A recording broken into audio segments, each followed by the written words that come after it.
Halo semuanya, welcome back again to my YouTube channel with me Andrew Pinarto. Thank you banget buat semua orang yang sudah subscribe, like, sama komen dan juga share. Buat kalian yang belum subscribe, langsung aja klik subscribe-nya, gratis loh guys. Dan juga buat kalian yang belum klik tombol loncengnya, langsung klik tombol loncengnya aja.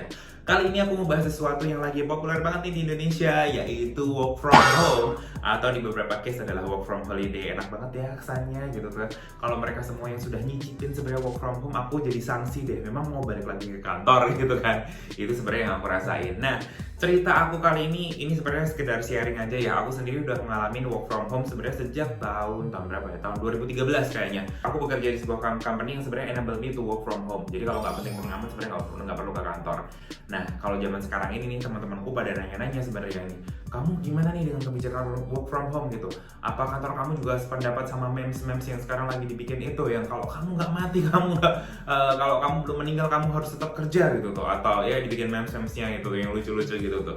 Cuman di sini aku mau share berdasarkan pengalaman aku dan juga teman-teman aku, ada sekitar 9 pekerjaan yang tidak terlalu terkena dampak dari work from home ini sendiri karena by nature mereka sudah mengaplikasikan ini jauh-jauh sebelumnya. Yang pertama pastinya adalah pekerjaan yang sangat klasik banget, yaitu konsultan. Jadi kalau kalian semua sekarang udah pada tahu, banyak sih sebenarnya kalau misalkan anak-anak lulusan dan kuliah itu langsung jadi wah konsultan apa, bisnis konsultan gitu tuh.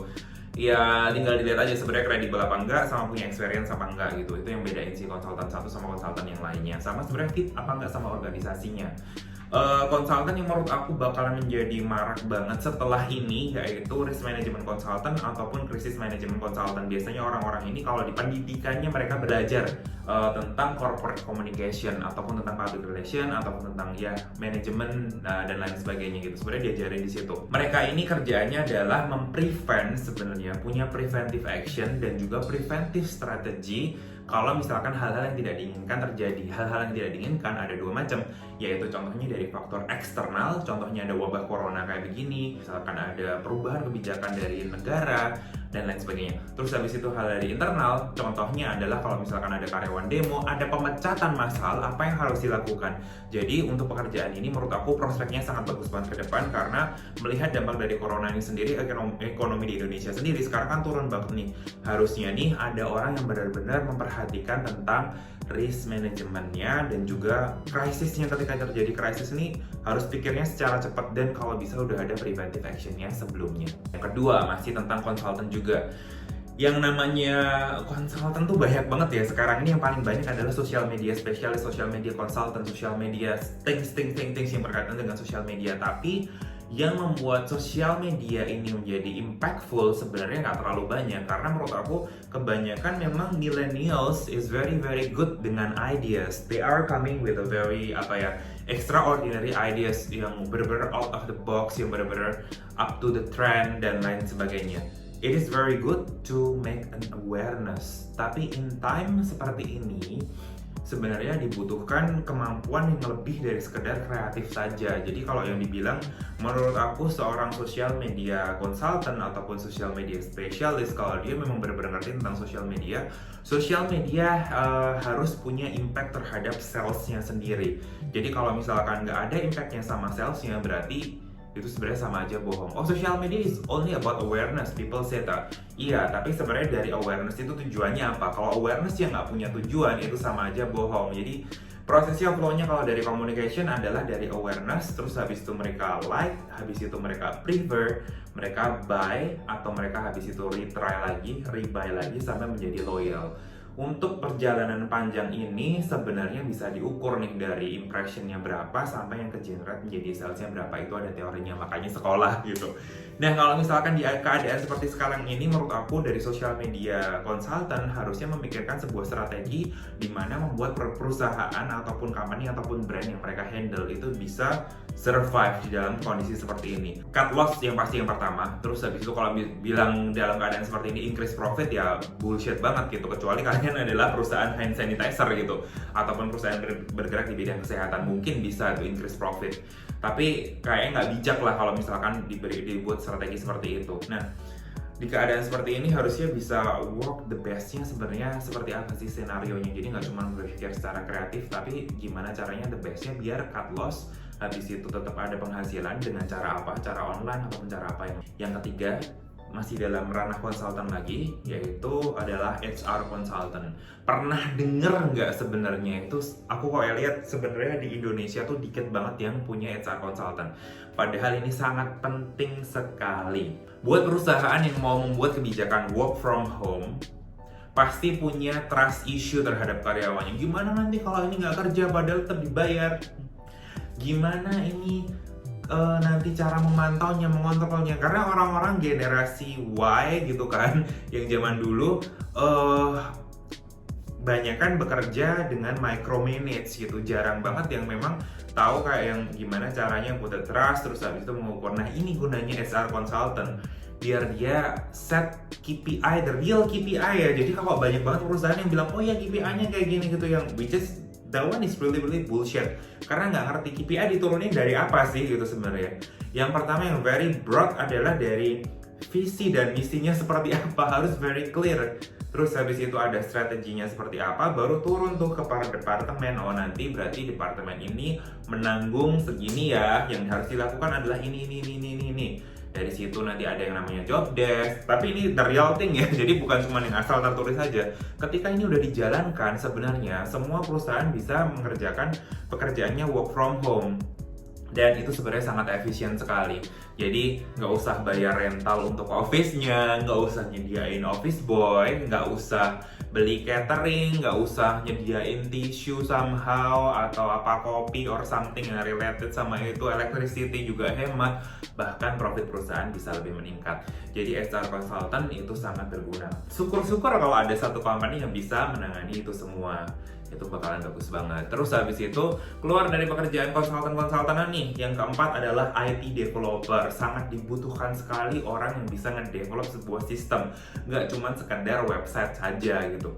Jadi kalau cuma sekedar website, wah kita sekarang mau bikin website udah very easy ya. Jadi kayaknya itu bukan next level of this thing gitu. Kalau untuk IT developer yang menurut aku yang mau survive, itu bagus banget kalau mereka bisa mempelajari tentang sistem. Jadi contohnya gimana caranya sistem itu bisa menjadi online. Kayak contohnya gimana memantau sales itu secara online. Gimana kalau misalkan mereka langsung mau melihat siapa aja yang misalkan bikin purchase order. Bagaimana kalau misalkan memantau karyawannya itu secara online gitu kan, dari HR system, dari marketing system, dan dari semua tasnya itu dijadikan satu di cloud gitu. Itu will be very advanced. Berikutnya yang kelima ya, berarti yang kelima adalah creative writer. Jadi aku cuman punya temen yang jadi creative writer. Oh enggak cuma punya sih. Jadi banyak sih sebenarnya temen aku yang jadi creative writer. Jadi, tadi aku lagi mikir creative writer yang apa aja ya gitu ya. Bisa jadi mereka yang ngerjain song lyrics gitu misalkan, atau kadang-kadang mereka jadi blogger gitu. Aku punya temen yang menjadi blogger tuh banyak banget. Mereka benar-benar punya skill menulis, jadi mereka bekerja untuk portal-portal tulisan gitu kan. Terus habis itu bisa jadi mereka yang membuat konten, ataupun mereka membuat kalau misalkan di billboard gitu segala macam, mereka yang bikin tulisannya atau copywritingnya. Dibutuhkan skill tersendiri, jadi nggak cuma ngacak aja ngasal gitu. Sebenarnya orang yang bisa membuat copywriting yang benar, tepat misalkan gitu kan, baik itu mereka yang bikin song lyrics, apa skenario script, ataupun TVC script, apapun yang berhubungan sama menulis, mereka punya skill tersendiri untuk menulis gitu kan. Bisa melihat kayak yang sebenarnya apa tujuannya dari dibuatnya sebuah creative campaign ataupun tulisan itu sendiri. Dan creative skill yang benar itu incorporation sama entah itu mau visual, audionya, atau tulisan itu sendiri, sehingga menggugah target marketnya untuk melakukan call to actionnya. Contohnya kalau misalkan advertisement buat beli, kalau misalkan apalagi blogger gitu, blognya buat pengenin orang misalkan datang ke tempatnya, ataupun kalau misalkan scriptwriter gitu kan, berarti pengen bikin orang ya dari dialog-dialognya itu mereka inget gitu tuh ya, contohnya kayak gitu.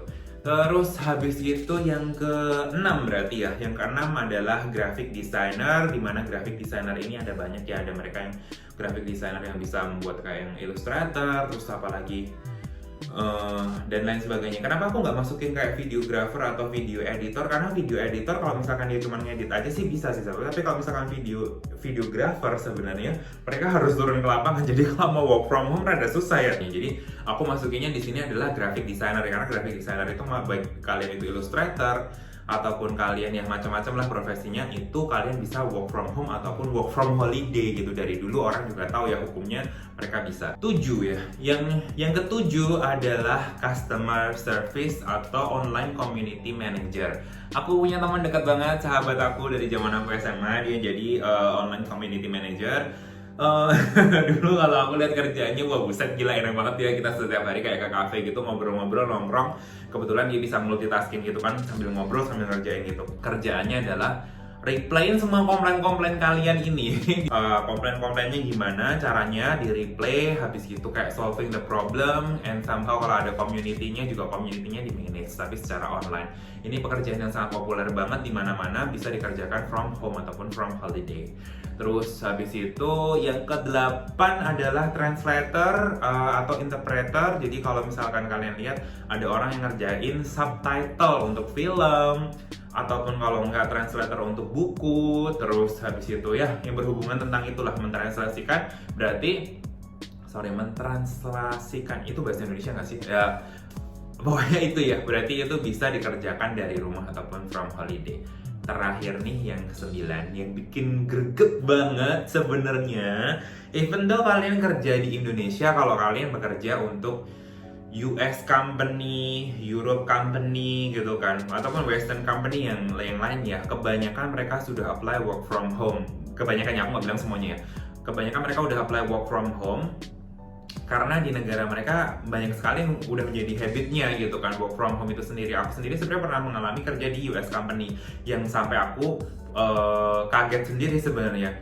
Jadi dari semua departemen, karena KPI-nya udah jelas banget, udah ke-track banget lah kalian tuh kerja apa enggak sebenarnya. Baik kalian di sales, marketing, business development, HR, accounting, itu semua divisinya diperbolehkan work from holiday. Jadi kalau kalian mau liburan, tetap buka laptop, itu dihitungnya nggak cuti, tapi dihitungnya dibayar.